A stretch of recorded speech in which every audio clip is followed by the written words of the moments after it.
যুবক ভাইদেরকে বলবো, আল্লাহর ওয়াস্তে আমাদের যৌবনটাকে হেফাজত করতে হবে।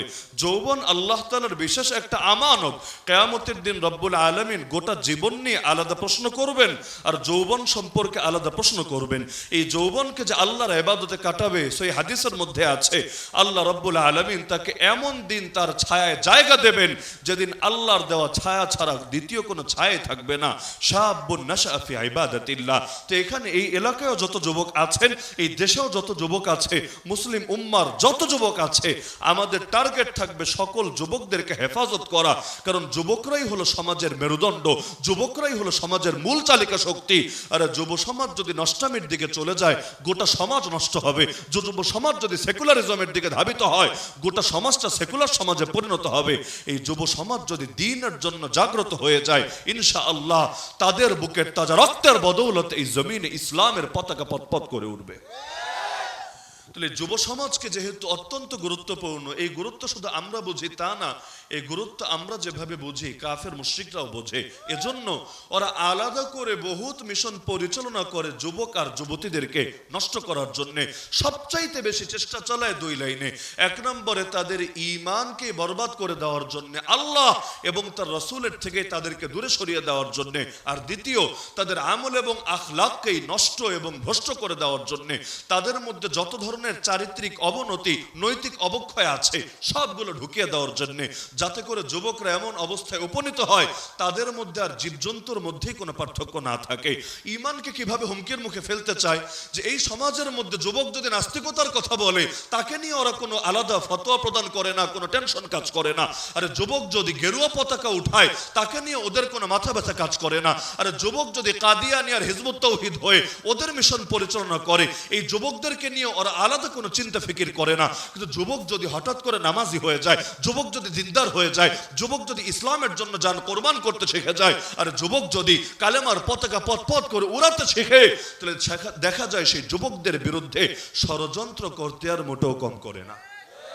তাহলে যুব সমাজকে কিভাবে ঈমান থেকে সরাবে, আমল থেকে সরাবে, তাদের ভেতর নষ্টামি, ভ্রষ্টামি, সকল ধরনের বদ আখলাকে ঢোকাবে, এটার জন্য সর্বাত্মক প্রচেষ্টা চালাতে থাকে। ওরা কিভাবে চালায়? যত মাধ্যম আছে সবভাবেই চালায়। যতগুলো টিভি চ্যানেল আছে এগুলো দিয়েও চালানোর চেষ্টা করে, যতগুলো পত্র পত্রিকা আছে এগুলো দিয়েও চালানোর চেষ্টা করে। এমনকি এলাকায় এলাকায় বিভিন্ন সংস্থা, বিভিন্ন প্রজেক্ট হাতে নিয়েও যুবকদেরকে নষ্ট করার চেষ্টা করে। তাহলে আমরা মোকাবেলা করব কিভাবে? অপসংস্কৃতি রোধ করে আল্লাহর জমিন ইসলামের সংস্কৃতিকে বিজয় করব কিভাবে, এটা বলেই আলোচনা শেষ ইনশাআল্লাহ। আমাদেরকে এই ক্ষেত্রে কাটা দিয়ে কাটা তুলতে হবে। ওরা যেই তরিকায় শয়তানি ছড়ায়, ওই তরিকা দিয়েই আমাদেরকে ইসলাম ছড়াতে হবে। কিভাবে? যে ওরা মিডিয়ার মাধ্যমে ইসলাম ছড়ায়, আমরা প্রত্যেকে এক একটা মিডিয়া হয়ে যাব। হ্যাঁ, ওরা টেলিভিশন চ্যানেলের মধ্যে শয়তানি ছড়াবে, আমাদের হয়তো টেলিভিশন চ্যানেল নাই, খুলতেও পারবো না যে সেটা দিয়ে দ্বীনের দাওয়াত দেব। ঠিক আছে, আমাদের যা আছে সেটাই করব। যার কলম আছে সে কলম দিয়ে লিখবে, যার মিম্বার আছে সে মিম্বার থেকে বলবে, যার ফেসবুকে একটা প্রোফাইল আছে, একটা পেজ আছে, সেখান থেকে ইসলামের বার্তাগুলো প্রচার করতে থাকবে। যার যা আছে সবাই যদি সেই মাধ্যম থেকেই ইসলামের সৌন্দর্যগুলো তুলে ধরতে থাকে, আরে ওরা আর কয়জন মিলে বলবে? 100 জন, 1000 জন, 1 লাখ জন। এই দেশে একসঙ্গে কয়েক কোটি মানুষ যদি ইসলামের বার্তা তুলে ধরে, তাহলে দেখবেন ওদের দাওয়াত, ওদের ভণ্ডামি পরাজিত হতে বাধ্য হবেই হবে। তাহলে সুতরাং প্রত্যেককে দায়ী হতে হবে। একজন দুজন দায়ী, একজন দুজন দাওয়াত দেনেওয়ালা সমাজ পরিবর্তন করতে পারবে না। 10 জন 20 জন হুজুর, 100 জন 200 জন হুজুর সারা বছর বয়ান করলেও সমাজ পরিবর্তন হবে না। এর জন্য প্রত্যেককে দায়ী হতে হবে। ওরা যেই পরিমাণ দাওয়াত দেবে, 10 গুণ বেশি দাওয়াত আমাদেরকে দিতে হবে। তাহলে এখন থেকেই মিশনে নামেন, যে তোরা কত নষ্টামি ছড়াবি, আমরা এর চাইতে বেশি সুন্নাত ছড়াবো ইনশাআল্লাহ। তোরা কত নবী বিদ্বেষ ছড়াবি, আমরা এর চাইতে 1000 গুণ বেশি নবী প্রেম ছড়িয়ে দেব ইনশাআল্লাহ। পারবেন না ইনশাআল্লাহ? তাহলে এখানে যুবকরা যারা আছেন, টার্গেটে রাখেন সারা বছর বিভিন্ন প্রজেক্ট হাতে নিয়ে ইসলামের খেদমত আঞ্জাম দিতে থাকবেন। একদিন মাহফিল করলেন, এটি শেষ না, বরঞ্চ গোটা বছর জুড়ে এলাকার মধ্যে যাতে দিনদারি জাগ্রত থাকে, এর জন্য আপনাদেরকে ফিকির করতে হবে। 1 নম্বরে এলাকার মানুষ যাতে বেশি থেকে বেশি নামাজি হয়, এর জন্য চেষ্টা করা লাগবে নাকি লাগবে না? কিভাবে চেষ্টা করবেন?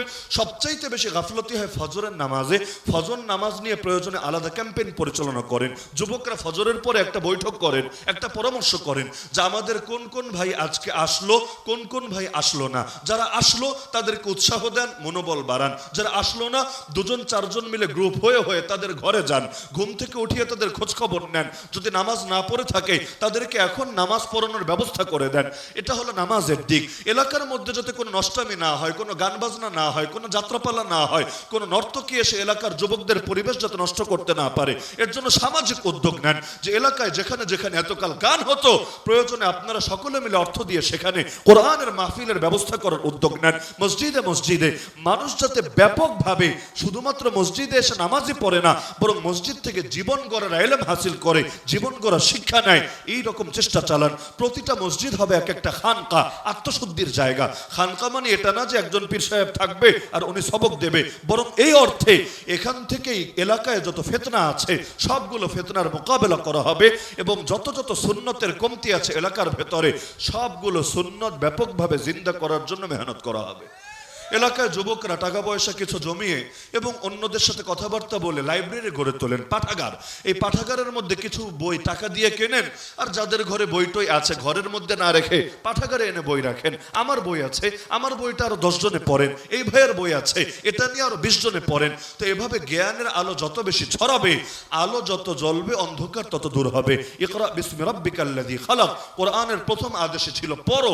সুতরাং পড়ার লাইনে কোনো গাফলতি হবে না, বরঞ্চ বেশি থেকে বেশি মানুষ যাতে পড়তে শেখে, জানতে শেখে সহি দিন কোনটা আর দিনের নামে ভণ্ডামি কোনটা পার্থক্য করতে শেখে, এর জন্য চেষ্টা চালাবেন।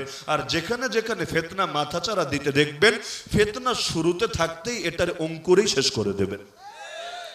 ফিতনা বড় হয়ে গেলে, আগুন যখন বেশি জ্বলে যায়, এটা মোকাবেলা করা, এটা নিভানো বেশ মুশকিল হয়ে যায়। তো যখন মাত্র শুরু হয়, ওই সময় নিভাতে চাইলে সহজে নিভানো যায়। এক কথায় যুবকরা সারা বছর ব্যাপী দিনের জন্য কাজ করতে পারবেন না ইনশাআল্লাহ। এজন্য জাস্ট 2টা কাজ করবেন। যুবকরাও সর্বদা সংঘবদ্ধ থাকবেন, একতাবদ্ধ থাকবেন, আর সচেতন ওলামায়ে কেরাম যারা আছে তাদের সঙ্গে নিয়মিত পরামর্শ করে আপনারা আপনাদের কর্মপন্থা সাজাবেন ইনশাআল্লাহ সুম্মা ইনশাআল্লাহ। দেখবেন 2-1 বছরের মধ্যে এলাকার চিত্র পরিবর্তন হবে। এই এলাকা আরো 10টা এলাকা, 100 এলাকার জন্য একটা মডেলে পরিণত হবে। আল্লাহ আমাদের সবাইকে তৌফিক দান করুন। যারা কষ্ট করে মাহফিলের আয়োজন করেছেন, রব্বুল আলামিন দুনিয়া এবং আখিরাতে সর্বোচ্চ জাযায়ে খায়ের দান করুন, আমিন। ওয়া আখিরু দাওয়ানা আনিল হামদুলিল্লাহি রাব্বিল আলামিন। আসসালামু আলাইকুম ওয়া রাহমাতুল্লাহি ওয়া বারাকাতুহু।